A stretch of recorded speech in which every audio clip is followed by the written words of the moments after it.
Thanks for watching. Don't forget to like, comment, share and subscribe to Mufti Tariq Masood, famous scholar. ایک بات میں خواتین سے کہتا ہوں, آپ کے بچوں پہ اگر آپ کا دیور ہاتھ اٹھائے تو آگے سے بولا مت کرو. بچے پہ باپ کا بھی حق ہے, چچا کا بھی حق ہے تربیت میں. وہ بھی تو لگتا ہے نا کچھ. چچا نے اگر اپنے بھتیجے پہ سختی کی, ڈانٹ دی, تو بچے کو یہ نہ سکھایا کرو کہ تم کون ہوتے ہو میری اولاد پہ ہاتھ اٹھانے والے. بچے کو بتاؤ کہ یہ بھی آپ کے چاچو ہیں, ان کا بھی رشتہ ہے, یہ بڑے ہیں. اگر انہوں نے کبھی ہاتھ اٹھا لیا, کبھی سختی کر لی, تو بیٹا برداشت کرنا ہے. فوراً لڑائی شروع ہو جاتی ہے. دیور نے ہاتھ اٹھا کے مارا تو اپنے میاں کو بتاتی ہیں, بھائی آپ تو چلو باپ ہو, یہ کون ہوتا ہے ہمارے معاملات میں دخل اندازی کرنے والا. وہ پھر کبھی بھی دخل اندازی نہیں کرے گا. کہے گا جاؤ تمہارے بچے تم سنبھالو. پھر وہ جب بھتیجی بڑی ہوگی, اس کی شادی بھی کی فکر ہوگی, بھائی تمہاری ٹینشن ہے, ہماری ٹینشن. ارے بول لو نا یار, نہیں ہے, ہماری ٹینشن نہیں. پھر جب وہ بیٹا بڑا ہوگا, اس کو روزگار کی ضرورت ہوگی, چاچو بولے گا تمہاری ٹینشن ہے, میری ٹینشن نہیں ہے. میں کیوں تعاون کروں بزنس میں اس کے ساتھ, میں کیوں جاب دلواؤں, میرے تعلقات ہیں, میں کیوں دلواؤں, میرا کیا ہے. ہاتھ تو اٹھانے دیا نہیں, اس وقت غیر تھا, اب اپنا کیسے بناؤں.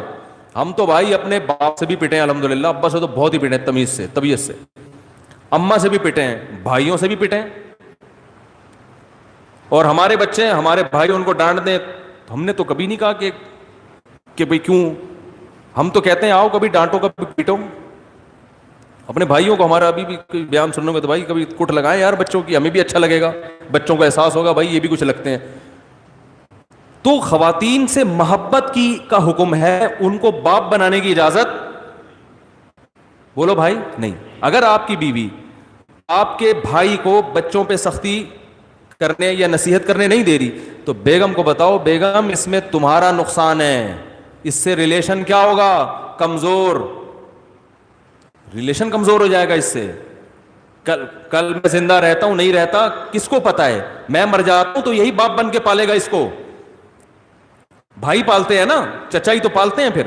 تو اسی طرح ماموں ہے, ہم تو بھائی اپنے ماموں سے تک ڈانٹ کھاتے ہیں, اب تک ڈانٹ کھاتے ہیں. کبھی ہمارے ماموں نے آگے ڈانٹا ہو تو ہمارے ابا کو شکایت نہیں ہوئی, ابے تم کون ہوتے ہو آگے ایسا ہیں, میرے بچے ہیں سسرال کا, میں اپنے سسرال کی انٹرفیئرنس برداشت نہیں کروں گا.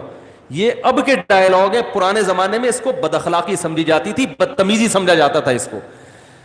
کیسے سمجھائیں بھائی, کاش پولیس کی سمجھ میں آ جائے تو پھر پولیس سمجھائے گی آپ کو, لیکن ان کو بھی سمجھانا بہت مشکل ہے.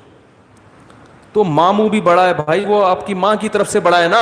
ماموں نے آگے بھانجوں پہ ہاتھ اٹھا لیا تو شوہر بچوں کے باپ کو تکلیف ہو کہ تمہارے بھائی میرے بچوں پہ سختی کیوں کر رہے ہیں. بھائی تمہارے بھائی اس کے بچوں کے ماموں لگتے ہیں, تو ماموں کا حق ہے کہ بھانجوں کو سلواتیں سنائے, ڈانٹے.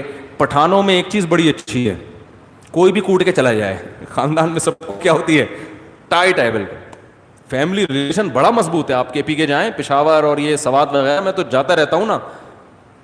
کزن آئے گا نا, وہ کہے گا, بچے کھیل رہے ہوں گے نا, کزن بڑا کزن ہے, وہ آ کے بچوں کو چٹکی دکھائے گا, بولے چلو شاباش مغرب کا ٹائم ہو گیا, گھر سارے بچے اس میں اس کے بھتیجے بھانجے اپنے بچے سب ایک ہی طرح سے ڈیل کر رہے ہوتے ہیں. وہ نہیں دیکھتے کہ یہ میرا ابا ہے یا چاچا ہے یا تایا ہے یا ماموں ہے. خاندان کا ایک بڑا آئے گا, چٹکی بجائے گا, بولے پتلی گلی سے نکلو, سارے چلے جائیں گے. کیونکہ خاندان کے سارے بڑوں کو باپ جیسا رائٹ ہی حاصل ہے.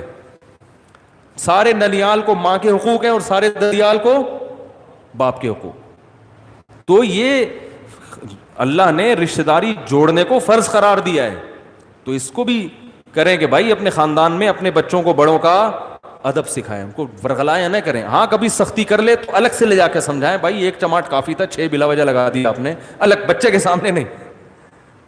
ایک تھپڑ تھا, چلو 2 بنتے ہیں, آپ بلا وجہ کوٹے جا رہے ہو, اس سے تو بد اخلاق ہو جائے گا. تو سائڈ پہ لے جا کے چھاؤں میں آ کے بھائی ذرا ٹھیک ہے بھائی, بچے کو تو ہم یہی کہیں گے کہ 6 مارے, 6 اور مارنے چاہیے تھے, لیکن آپ تھوڑا سا خیال کرو.